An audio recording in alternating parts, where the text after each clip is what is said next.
Entre las distintas manifestaciones que la historia del arte decimonónica va a dejar como testimonio está el neogótico, tanto la restauración como la arquitectura creada ex novo. Dentro de este mundo hay que hablar del gótico como un revival, y entre las consideraciones generales pues hablar del contexto de recuperación de modelos históricos, de que el gótico se convierte en un estilo preferente por su carácter medieval, su espiritualidad, su adecuación al contexto ideológico e intelectual de esta centuria, en aspectos como el nacionalismo o el romanticismo, a lo que habría que añadir la importancia de personalidades como Viollet-le-Duc y su percepción del gótico como un sistema racional. Hay lugares, como es el caso de Inglaterra, donde la pervivencia del gótico está presente en la edilicia universitaria y de los college, como son los casos de Hawksmoor, representante del barroco, que sin embargo en el All Souls College de Oxford utiliza este sistema, este estilo arquitectónico.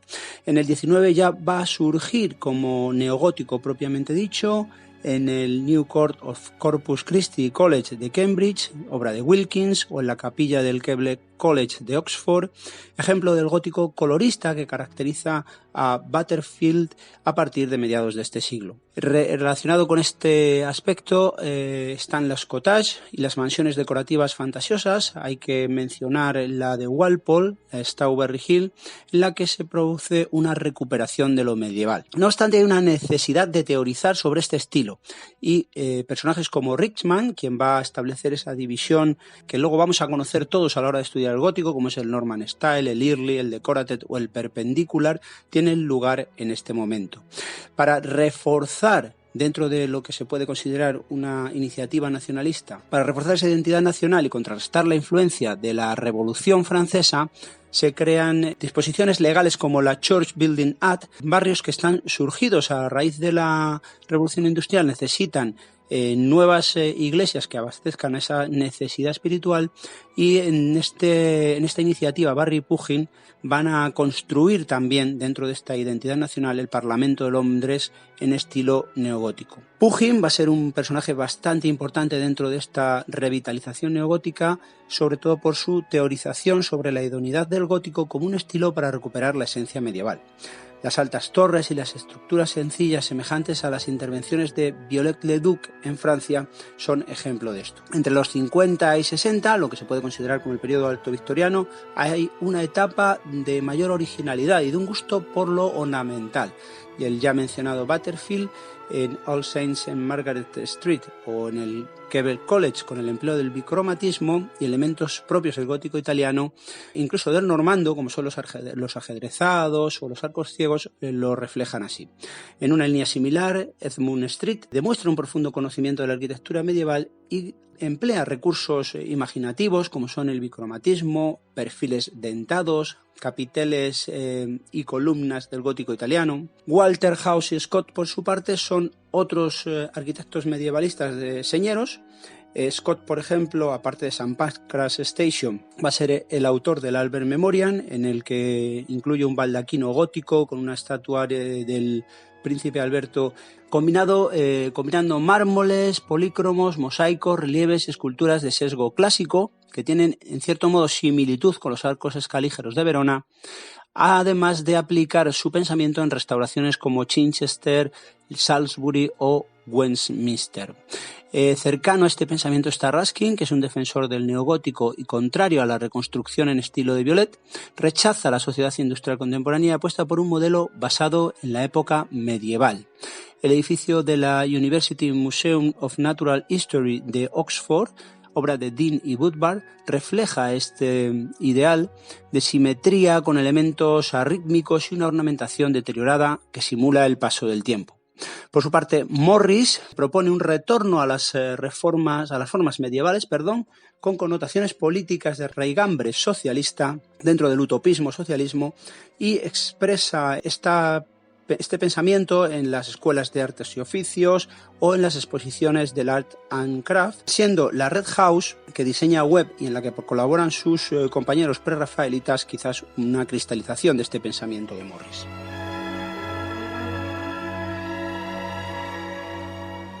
Retornando al continente, concretamente a Francia, hay que hablar de la restauración y de los nuevos modelos que van a surgir en este país, además de la personalidad de Viollet-le-Duc. En Francia había por parte de la academia, sobre todo había una visión peyorativa de los estilos medievales, pues es partidaria del clasicismo. Las primeras aportaciones se van a hacer desde el romanticismo literario, dentro de la visión cristiana, por ejemplo, de Chateaubriand. A partir de los años 20 ya empiezan a surgir estudios sobre arquitectura gótica, como es el caso de Arcis de Camon, donde ya pues hace una división y utiliza términos como radiante, flamígero, etc. Y durante el reinado de Luis Felipe, impulsado por intelectuales como Guizot o Thierry, se identifica el neogótico con los ideales liberales y nacionalistas de la Revolución del 30, lo cual hace que se impulsen símbolos como es la Santa Chapelle o la Notre Dame. En el primer caso, en la Santa Chapelle, la SUS hace una restitución al estilo original, empleando incluso estudios de policromía de Didon, y realiza la aguja exterior. En esta obra ya aparece la colaboración, entre otros, de Viollet. Ambos, Viollet y Lassus, son los que van a protagonizar la restauración de Notre Dame en 1844, donde buscan recuperar los aspectos originales, haciendo uso de una ingente documentación que existía, a través de la cual se recomponen la flecha central e incluso se permiten ciertas licencias que son palpables en gabletes o en el rosetón de la fachada sur, así como la recomposición de las esculturas que habían sido descabezadas durante la Revolución Francesa.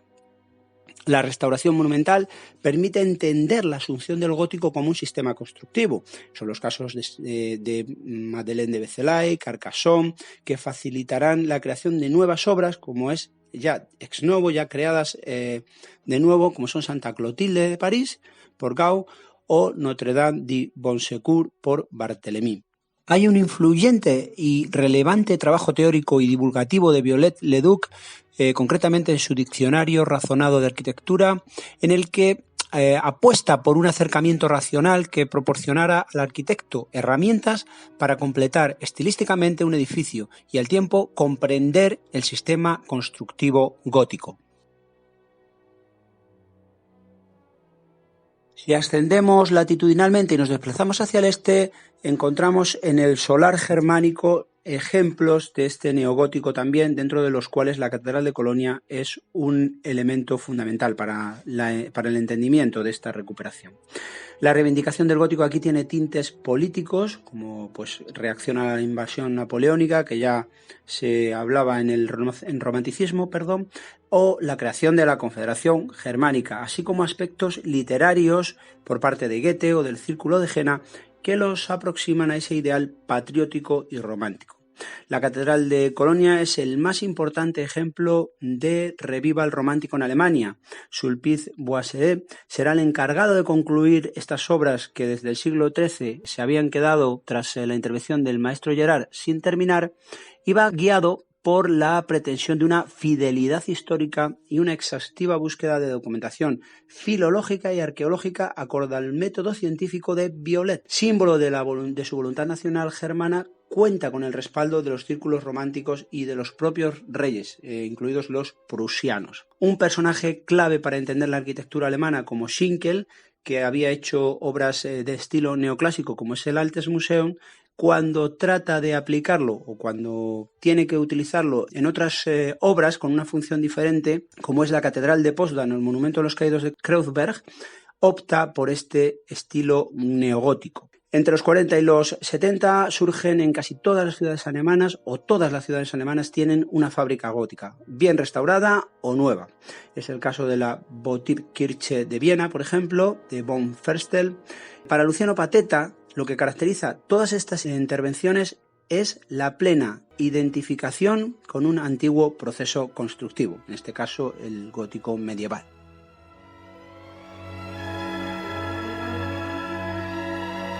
Buscando los aires mediterráneos, bajamos hasta Italia y a la conclusión de catedrales como las de Florencia o la de Milán, y en esta península va a tener lugar una evocación a la Edad Media a través del Resurgimiento, pues la ve como una época de libertad.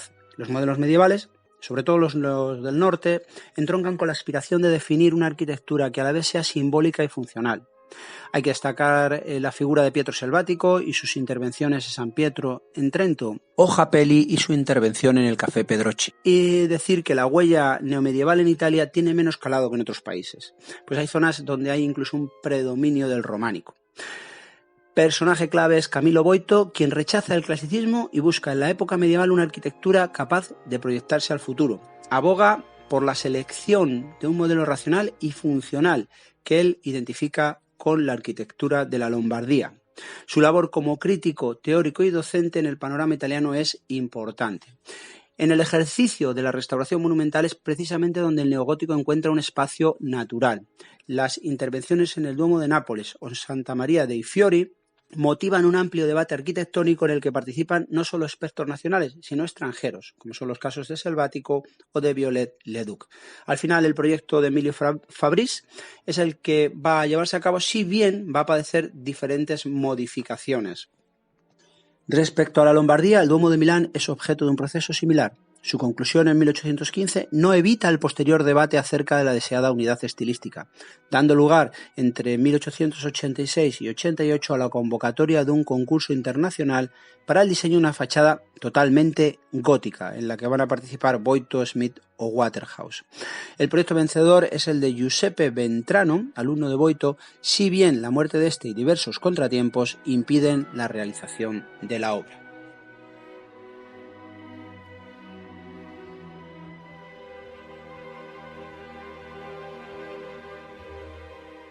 Para finalizar este recorrido por el neogótico europeo, vamos a desplazarnos hacia nuestro país, hasta España, y hablar de la restauración de monumentos. Hasta bien entrado el XIX no hay un reflejo de un romanticismo neogótico, concretamente en publicaciones como el Semanario Pintoresco Español. Está muy vinculado esta recuperación a la protección del patrimonio en instituciones como las comisiones de monumentos, bien nacional o provinciales.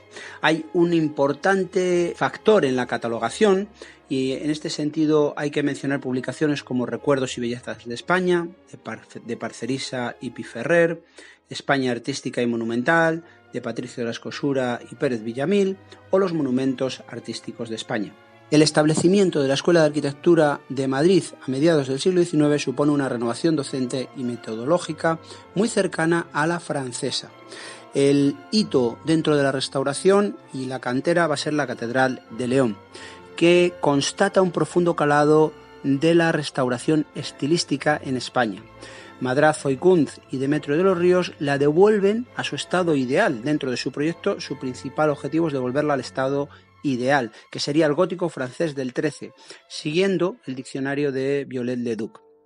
A su vez, es un lugar donde se van a formar restauradores como Velázquez, Bosco o Lampérez. El neogótico en España va a vivir cierta euforia edilicia durante el último cuarto del siglo, que cristaliza con el proyecto de la Almudena de Madrid por el Marqués de Cubas, concebido en el purismo de Violet e inacabado debido a su magnanimidad inicial. Otros proyectos serían el Buen Pastor, obra neogótica que se crea en el ensanche de San Sebastián, así como los ejemplos catalanes de la Sagrada Familia, vinculado a la Renacença y que terminará Gaudí en una línea violetiana, y las salesas de Martorell, donde convergen con cierto eclecticismo el neogótico y mudéjar. A grandes rasgos, estos serían los rasgos fundamentales de este capítulo 5. Espero que os sirva de ayuda y os animo a seguir trabajando en esta apasionante asignatura. Un saludo.